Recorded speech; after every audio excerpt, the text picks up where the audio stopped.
Ouh là là là là, tu sais pas ce que j'ai fait? Je suis littéralement passé outre un témoin. J'ai oublié un témoin. Un témoin que Dieu n'a pas oublié. Et pourtant, Dieu dit que l'homme ne sépare pas ce que Dieu a uni. Et j'ai séparé Sarah d'Abraham. On est passé outre Sarah. J'espère que tu vas bien aujourd'hui. On va s'arrêter sur le personnage de Sarah. On va revenir un petit peu en arrière. Je vais vous partager quelques réflexions.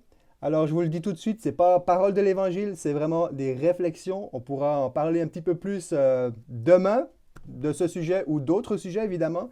Demain, lors de notre Zoom, je vais vous envoyer le lien un petit peu plus tard dans la journée. Sarah, notre chère Sarah, je suis complètement passé à côté d'elle, la pauvre. Sarah, on le sait tous, hein, on connaît l'histoire d'Abraham et de Sarah, mais simplement en guise de rappel, Genèse 11, verset 30, on sait qu'elle est stérile, on retrouve aussi ça dans Genèse 16, verset 2, Genèse 17, 17, on nous dit qu'elle est âgée de 90 ans, et j'aimerais dire que d'une certaine façon, et je ne suis pas le seul à le dire, d'une certaine façon, Sarah est morte deux fois, ou était morte deux fois. Pourquoi? Parce que elle était stérile dès son jeune âge. Ensuite, elle est âgée. Donc, quand tu mets les deux choses ensemble, âgée, c'est peu probable que que tu tombes enceinte. Et en plus, stérile, et c'est dans ce sens-là que je dis d'une certaine façon, Sarah était deux fois morte.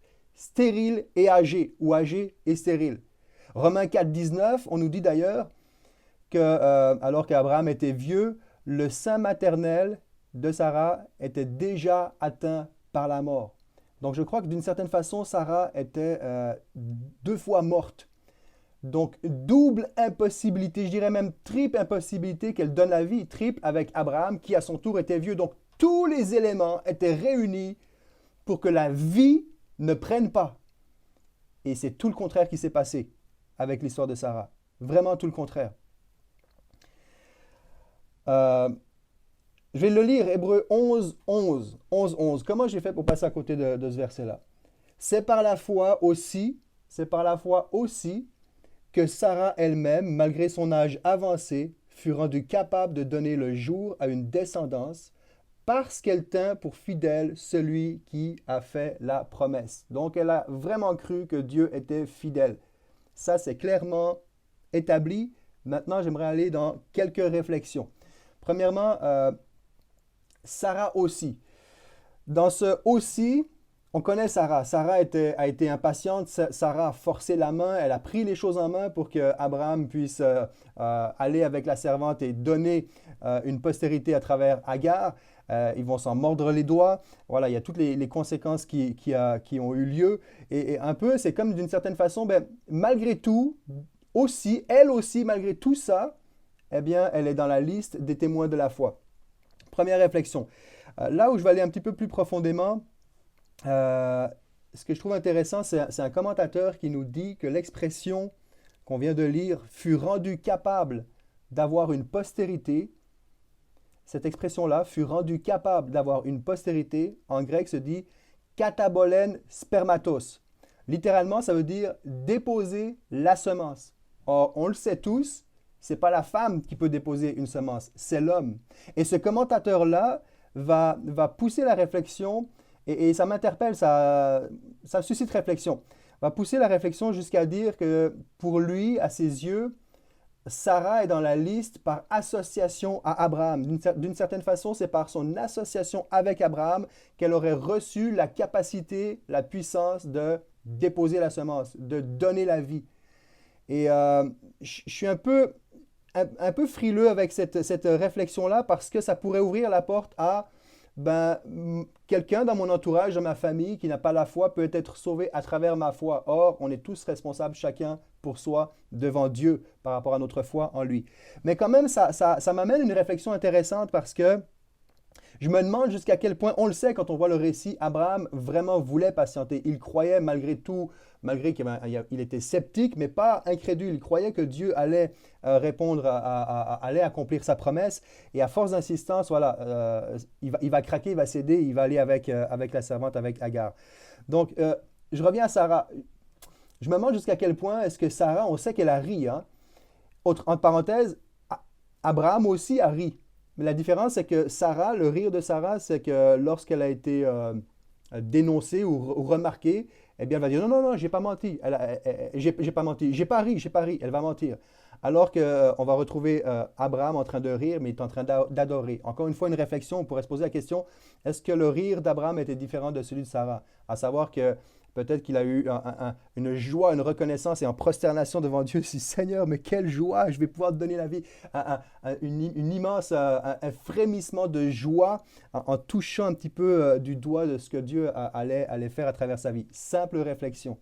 Maintenant, j'aime penser possiblement que Sarah, d'une certaine façon, s'est appuyée sur la foi de son mari. Ok, ok chérie, je vois que tu crois, qu'il va le faire, mais par allégeance, par soumission, appelons-le comme on veut, par confiance en toi, par amour pour toi, ok, je vais croire aussi que Dieu est capable de faire ça. Et dans cette mesure-là, j'aime l'idée que que je fais un mélange d'Abraham et Sarah, que Sarah, c'est associé à Abraham. Et c'est intéressant parce que dans Hébreu 11, c'est le seul couple, à part les parents de Moïse, mais là, leur foi va générer autre chose, on l'a déjà vu, mais c'est le seul couple qui vont se mettre ensemble et duquel va venir la vie. Hein, on va le voir plus tard, il y a des épisodes dans Hébreu 11 où il y a des morts qui vont, grâce à la foi de certaines femmes, qui vont revenir à la vie. Mais là, c'est le seul couple qui vont s'unir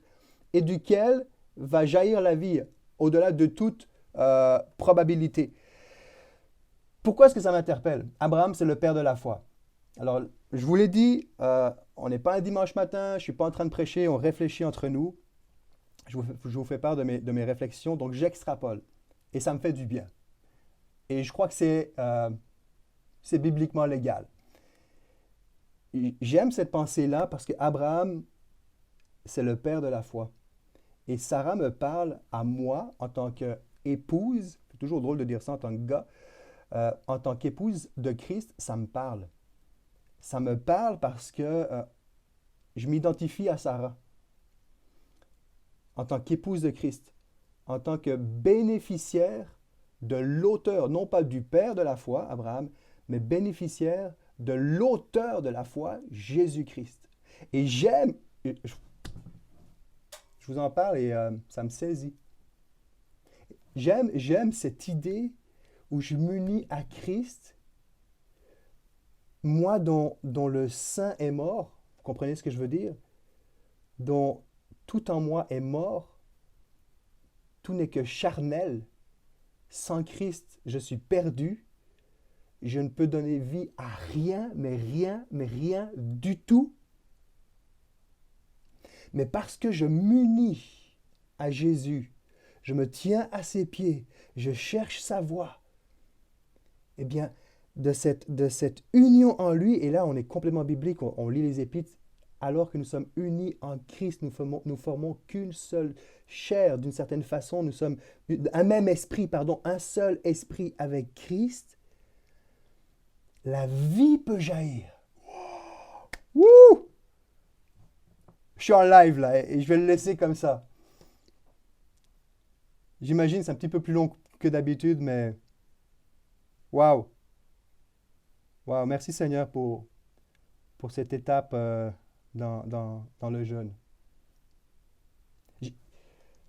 Je crois que nous sommes appelés par notre union en Jésus-Christ à changer les choses par une prière puissante à cause de Christ, pas à cause de nous. La vie a jailli. Sarah, j'avais écrit, Sarah est cette femme qui, bien que 2 fois morte, engendra une multitude. Et dans la génération, dans les temps que nous vivons, je prie qu'à travers ce groupe 21 et même au-delà, qu'il y ait à travers chacun et chacune de nos vies, que ce soit en Guadeloupe, dans d'autres régions de la France, que ce soit en Suisse, que ce soit en Afrique, que ce soit au Québec, que ce soit n'importe où, qu'il y ait des hommes et des femmes qui sans Christ sont morts, mais grâce à leur union et par leur prière, notre prière va devenir puissante pour changer des choses, pour toucher des vies, pour faire descendre le ciel sur la terre et amener la vie là où il y a la mort. Et moi je dis, si Sarah était vivante, je dirais, Sarah, je te demande pardon de t'avoir oublié parce que, waouh. En fait, j'étais le plus grand des perdants parce que j'étais en train de passer à côté d'une grande bénédiction que je crois le Saint-Esprit est en train de communiquer, en tout cas pour ma part, à ma propre vie. Je ne vais pas faire plus long.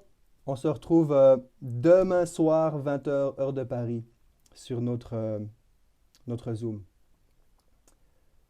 Soyez bénis, enrichis abondamment. À bientôt tout le monde. Allez, ciao, ciao.